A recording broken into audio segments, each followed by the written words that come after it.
Vivemos em um mundo onde a onda de terror e desastres tentam roubar a nossa paz, onde o mal sempre está tentando prevalecer.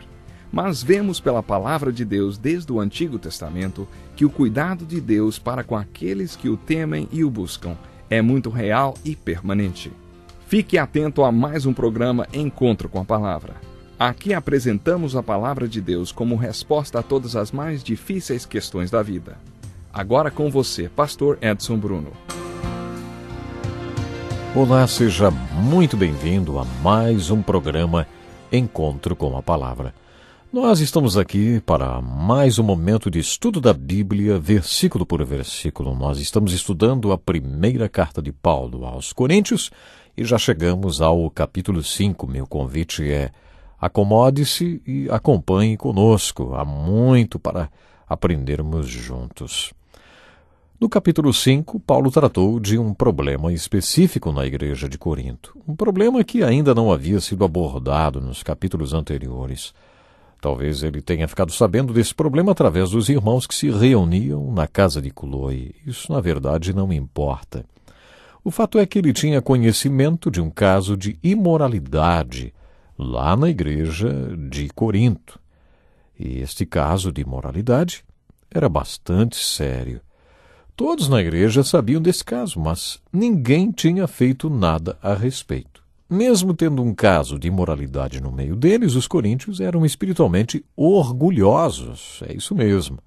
Eles se achavam, vamos dizer assim, mais espirituais do que outras pessoas, porque havia entre eles certos dons espirituais.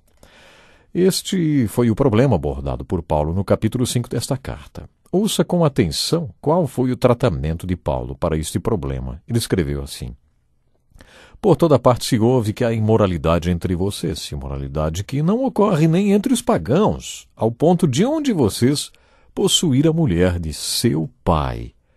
E vocês estão orgulhosos. Não deviam, porém, estar cheios de tristeza e expulsar da comunhão aquele que fez isso? Apesar de eu não estar presente fisicamente, estou com vocês em espírito e já condenei aquele que fez isso, como se estivesse presente. Quando vocês estiverem reunidos em nome de nosso Senhor Jesus, estando eu com vocês em espírito, estando presente também o poder de nosso Senhor Jesus Cristo, entreguem esse homem a Satanás, para que o corpo seja destruído e seu espírito seja salvo no dia do Senhor. O orgulho de vocês não é bom. Vocês não sabem que um pouco de fermento faz toda a massa ficar fermentada? Livrem-se do fermento velho, para que sejam massa nova e sem fermento, como realmente são. Pois Cristo, nosso Cordeiro Pascal, foi sacrificado. Por isso celebremos a festa, não com o fermento velho, nem com o fermento da maldade, da perversidade, mas com os pães sem fermento, os pães da sinceridade e da verdade. Já lhes disse por carta que vocês não devem associar-se com pessoas imorais. Com isso não me refiro aos imorais deste mundo, nem aos avarentos, aos ladrões ou aos idólatras. Se assim fosse, vocês precisariam sair deste mundo. Mas agora estou lhes escrevendo que não devem associar-se com qualquer que, dizendo-se irmão, seja imoral, avarento, idólatra, caluniador, alcoólatra ou ladrão. Com tais pessoas vocês não devem nem comer, pois como haveria eu de julgar-os de fora da igreja? Não devem vocês julgar os que estão dentro? Deus julgará os de fora. Expulsem esse perverso do meio de vocês. Uau, que palavra boa! Quantas igrejas você conhece que praticam essa disciplina, hein? Por várias razões, hoje a igreja não tem o poder que Deus gostaria que ela tivesse no mundo. Uma dessas razões é a que aparece no capítulo 5 de 1 Coríntios. Falta de disciplina. Isso não faz parte dos planos de Deus. Você realmente ama a igreja? Você ama o reino de Deus, o lugar em que Deus habita? A igreja é a habitação de Deus, onde Deus vive. O povo de Deus é como pedras vivas no edifício sobre o qual Paulo falou no capítulo 3 desta carta. Você ama a igreja de Deus? Você acha que Deus ama a igreja? Você acha que é importante que a igreja seja pura e forte? Pureza e força. Essas duas coisas caminham juntas. Uma igreja que não é pura não pode ser forte. Se uma igreja quer ter o poder de Deus, ela precisa ser pura. A Bíblia mostra que a disciplina na igreja visa a restauração da pessoa que caiu em pecado. O propósito da disciplina na igreja não é simplesmente punir a pessoa envolvida em pecado, mas sim restaurá-la. A Bíblia ensina em Mateus 18 que se um irmão pecar contra você, primeiro você deve confrontá-lo com a intenção de ganhá-lo. Se ele não ouvir você, busque uma ou duas testemunhas e confronte-o novamente. O objetivo desta segunda tentativa também é ganhar o seu irmão. Depois, se ele não ouvir você nem suas testemunhas, então o problema deve ser apresentado diante de toda a igreja e este irmão tratado como pagão, pecador. Isso lhe parece duro demais? Qual o propósito disto, hein? Ganhar o seu irmão. Porque se ele for realmente uma pessoa espiritual, sua alma será restaurada. Desta forma você terá ganhado seu irmão. Agora, se esta pessoa não for um irmão, mas apenas um lobo vestido de cordeiro, é provável que ele se separe do corpo de Cristo.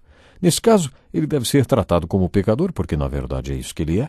Mas se esta pessoa for um irmão ou uma irmã na fé, e sua conversão tiver sido realmente verdadeiro, e ela apenas tiver perdido temporariamente a perspectiva correta da vida, como o filho pródigo que saiu pelo mundo e acabou nos chiqueiros da vida sem nada, mesmo estando no chiqueiro, essa pessoa não é um porco. A igreja deve confrontar esse irmão com amor, com muito amor, e discipliná-lo. Porque se ele for realmente um crente, de acordo com Lucas 15, versículo 17, como o filho pródigo, ele vai cair em si e vai perceber que não é porque ele está num chiqueiro que ele é um dos porcos. Este irmão ou esta irmã vai perceber que é filho de Deus e que o seu lugar não é no chiqueiro, é na casa do Pai. Como filho pródigo, esta pessoa vai se levantar e voltar para a casa do Pai, ou seja, ela será restaurada. Este é o propósito da disciplina na igreja. Devemos nos lembrar disso. O propósito da disciplina na igreja é restaurar a pessoa que caiu.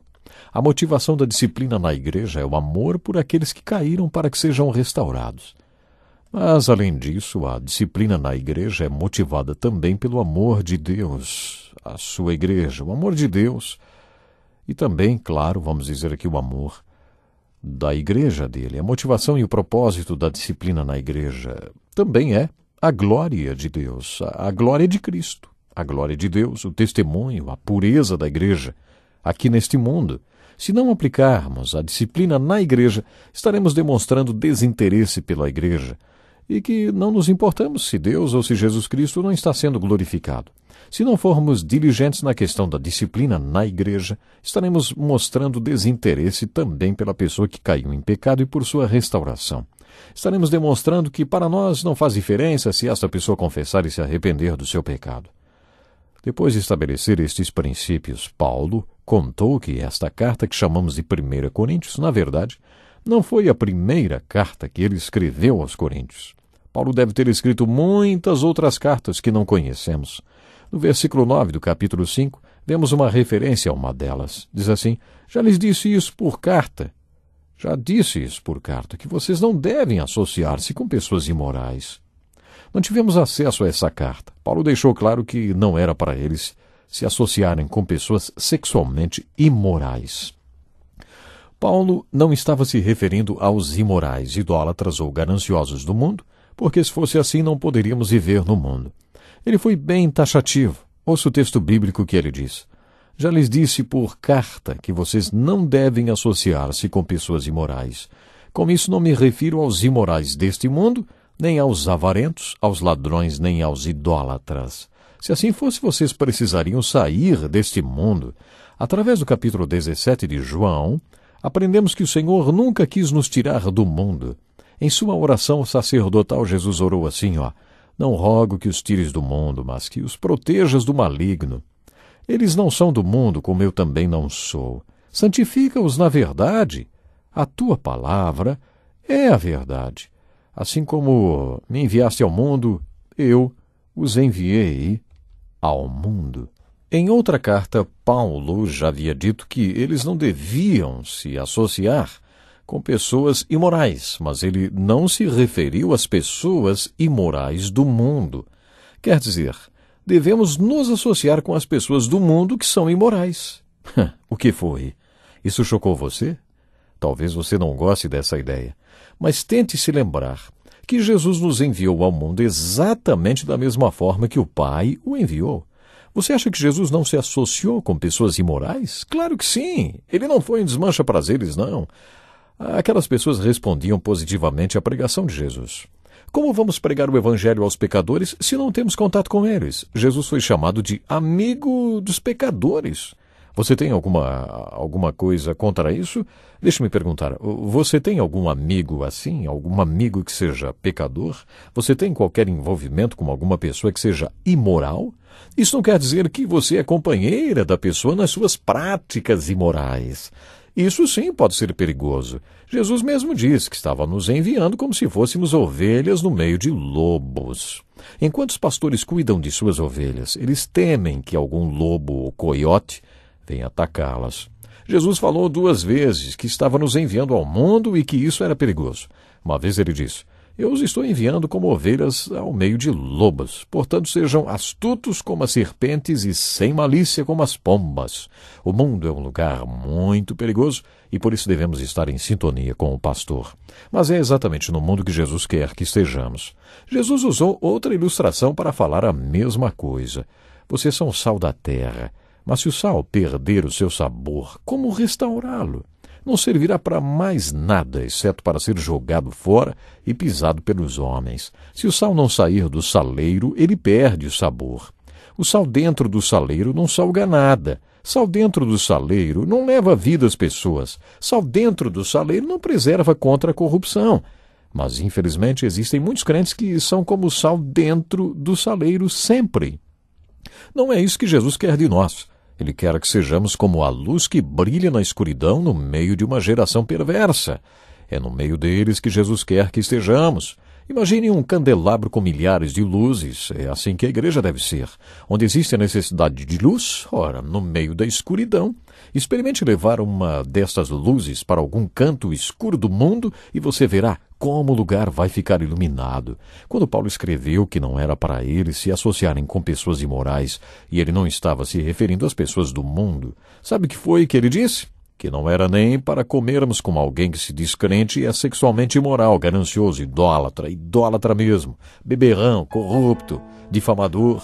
Com este tipo de pessoa, Paulo disse, não devemos nos sentar à mesa, não. Por que isso? Se uma pessoa que se diz crente mantém um estilo de vida errado dessa maneira, não devemos nos associar com ela, porque os outros vão ficar sabendo. Cedo ou tarde, todo mundo vai saber que tipo de vida aquela pessoa leva. Você deve lembrar do exemplo de Jesus. Ele foi jantar, ele foi dormir na casa de Zaqueu, o publicano ladrão. Jesus foi sal e luz. Ele levou a salvação para aquela casa. E é exatamente assim que nós devemos agir. Deus lhe abençoe. Até o próximo programa. Que lição importantíssima. Obrigado, pastor Edson Bruno. Prezado ouvinte, coloque em prática o que você ouviu aqui. Sem dúvida, sua vida será grandemente abençoada. Este é um estudo escrito pelo Dr. Dick Woodward, na voz do pastor Edson Bruno. Escreva-nos e solicite o material. Nosso endereço é Encontro com a Palavra, Caixa Postal 2011, CEP 89201-970, Joinville, Santa Catarina. Até o nosso próximo encontro com a Palavra.